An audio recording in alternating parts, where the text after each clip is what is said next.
Ushla agus tá fóils roimh an board an MV Celtic Pride. Tá sulagam go méid trasna mágwibh go léir go dtí Corcaigh. Good evening, ladies and gentlemen. May I have your attention, please? On behalf of Captain Meissner, his officers and crew, you're very welcome aboard the MV Celtic Pride. Once again, we'd like to remind you of the various facilities available on board. On C deck, the children's playroom, the duty-free shops, foreign exchange bureau and reception. On B deck, the restaurant, the cafeteria, the Killarney bar, the Brandon bar and the casino. On F deck, the discotheque, the sauna, swimming pool and sauna bar. What are you going to have, Angel? I think it's some baked beans. Some baked beans? Are you? Oh dear, how appalling. Not everyone feels the same way, of course. 110 gigantic tins of baked beans are consumed every week. For those with a more refined palate, though, Chateaubriand is more likely to be the order of the day, eaten in the more exclusive surroundings of the Shamrock, the ship's restaurant. Maintaining such a range and quality of food is a challenge for the kitchen staff. As the on-board manager, I have a lot of duties. One of those is to liaison with the chief chef, who is Jan. Now, I'm going now to ask some questions you have asked me to ask him. I will ask him in Polish, and he will answer most of them in English. Okay, follow me, please.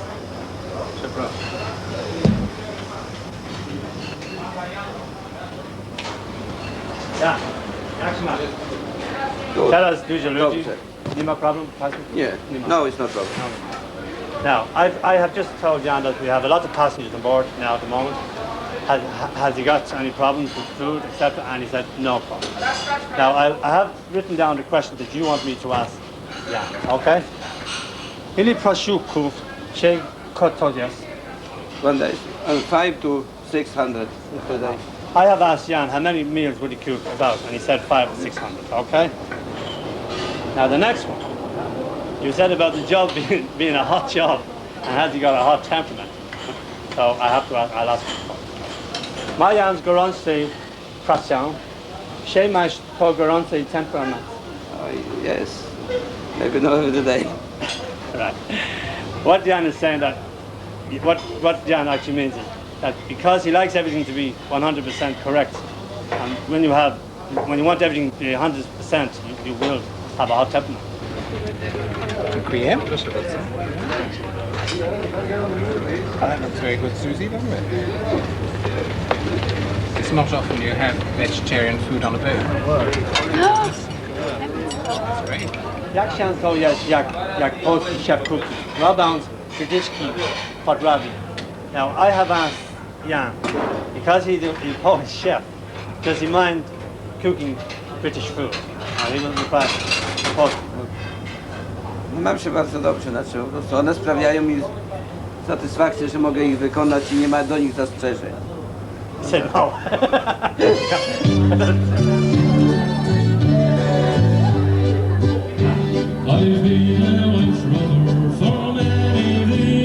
A Welsh rover? Well, a bit of poetic license is fine by this time of the evening, and it's not surprising, since like most of the crew, the Irish show band comes from nearer Katowice than Killarney.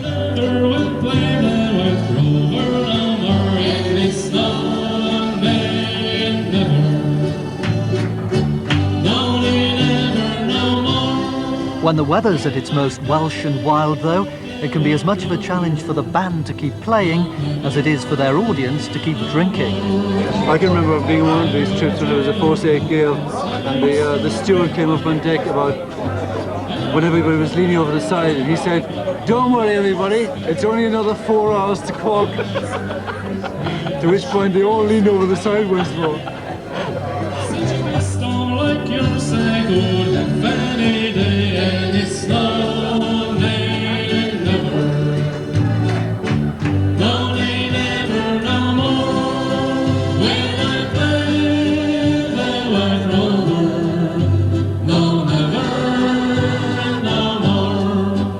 High spirits and the swell of the sea can be a heady cocktail, best taken in moderation.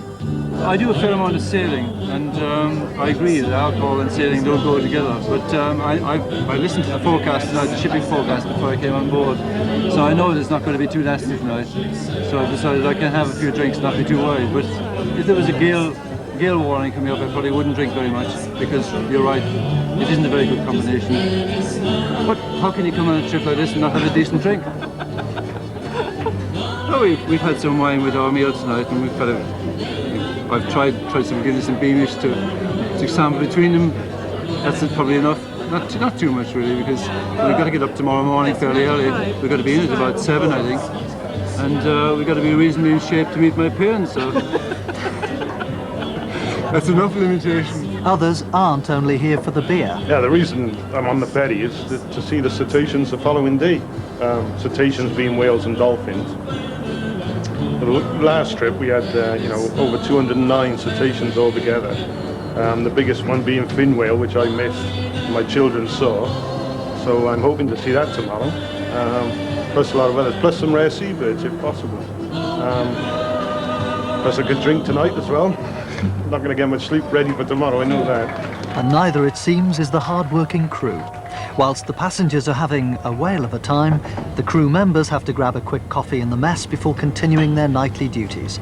And with 2 10-hour crossings to cope with in one day, you'd need a lot of vim and vigour to go partying in your off-duty hours anyway. Because I'm talking from my point of view. You see, I'm too old to go to the parties, to go places. So what I like is go to bed and sleep. But we have a very young crew members, and they socialize.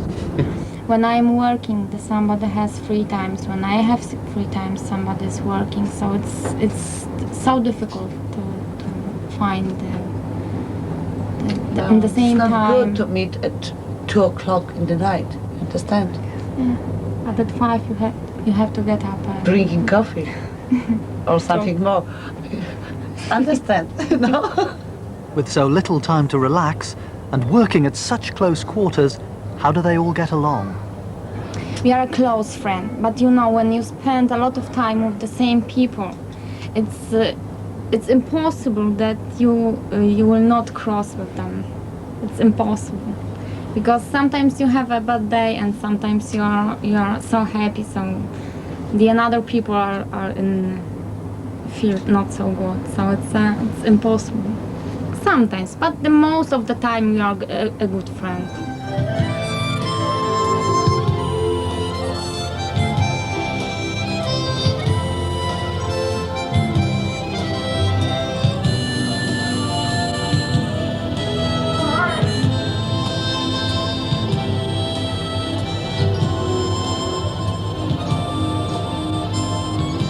Two 2 o'clock in the morning, exactly halfway there.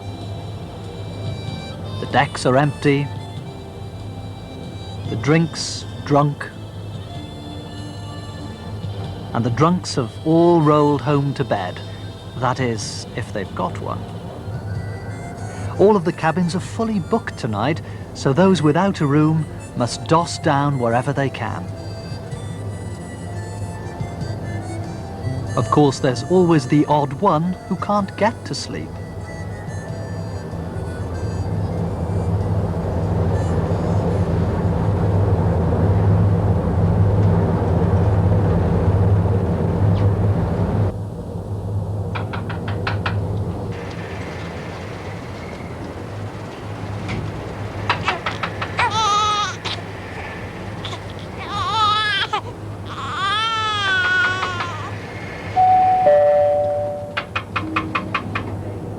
Good morning, ladies and gentlemen. We would like to advise you that the duty-free shop, which is situated on C deck, is now open.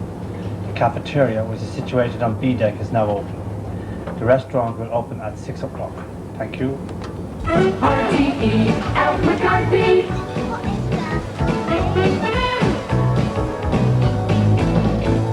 And wakey, wakey, just after 6 o'clock, the weathermen tell us that later on this morning the sun will actually peer through, and around 9 o'clock it should be beautiful. The sun should be out, the sky should be blue. But if not, if you're still in bed, well, wakey, wakey, we'll do it in a very gentle fashion. Oh, by the way, later on in the program, our master chef John Moran will be popping in with some delicious peppered steak. Let's have a listen to this. This is Jimmy McCarthy. This is No Frontiers. May I have your attention, please, cabin passengers? May I request the cabin passengers please vacate the cabins as soon as possible. This is to enable the stewardesses remake the cabin for the out of the Dave had a lot to drink. Has anyone seen it? No, I don't know where he's gone. Think of it this way, it's good news and it's bad news. What's that? Bad news is he's got a headache. Good news is it's duty free.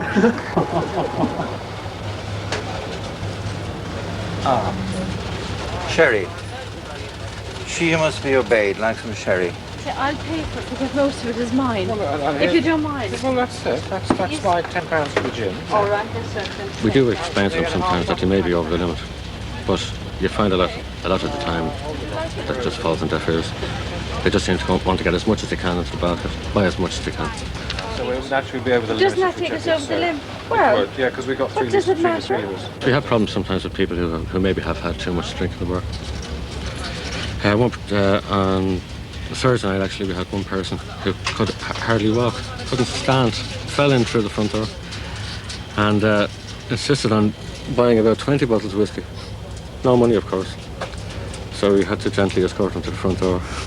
But he came back again 5 minutes later. The end of another crossing is in sight. Another load of passengers will soon leave for holiday or home. For now, the crew must stay on board. And even when they do fly home, not all can leave their work behind. It's a joke I tell around the ship that when I go home on my first night home, that my wife must rock the bed and my children throw water on the windows, otherwise I cannot get asleep. Well, I love this work because it's the only job I really like is working on the ships. I never liked working ashore. You know, when I was working in jobs Monday to Friday, 8 to 4 or whatever, and I hated it. Like I just didn't like them. But on the ship, every voyage is different. The adrenaline is flowing each time. It's like being on a bus, like coming in and out of a terminus. Changes in Poland requires for us to run for competition. You know what I mean? Like it's on in Western societies. It's good, of course, but sometimes it's better to sacrifice money for free time, for leisure time. I think personally, I think that every seaman is very devoted to family because it's the specific, it's correct English, of this job. So when we return home, so what we want to do, to stay at home. Even our families and wives, sometimes they don't like it because, you know, they would like to go for vacation, going places around. And everybody of us would like to stay home, just home, garden, that's all.